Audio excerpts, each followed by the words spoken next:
An Amber Alert search crossing state lines comes to a thrilling end in the snowy Sierra, thanks to CHP officers literally following the suspect's footsteps and thankfully bringing the victim to safety. Yeah, what a story here. CBS 13's Laura Hafley is in Truckee with the emotional rescue. Fresh footsteps in the snow leading CHP officers deep into the woods to find that young girl being held by one of the men accused of taking her. Shock.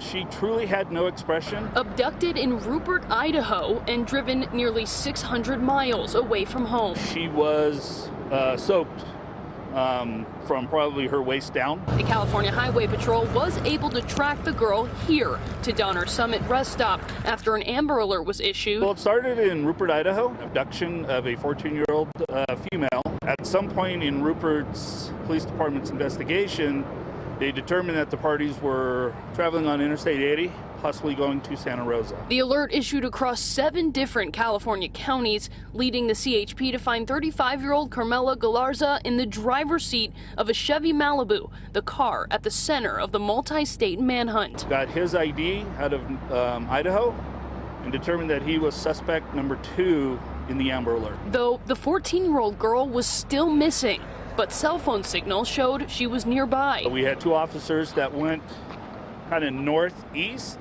approximately 100 to 200 yards out into the forest, and found suspect number 1 and the victim. The young girl only wearing pants and a t-shirt in the near freezing conditions. They were in a tree hole. They were buried in there. The victim was with the second suspect, 18-year-old Sergio Alcantar. Both men have been arrested. A positive outcome for Officer Chris Volkowski. This is probably the top of all my experiences in 20 years. And the best part? I told Rupert officers we found her.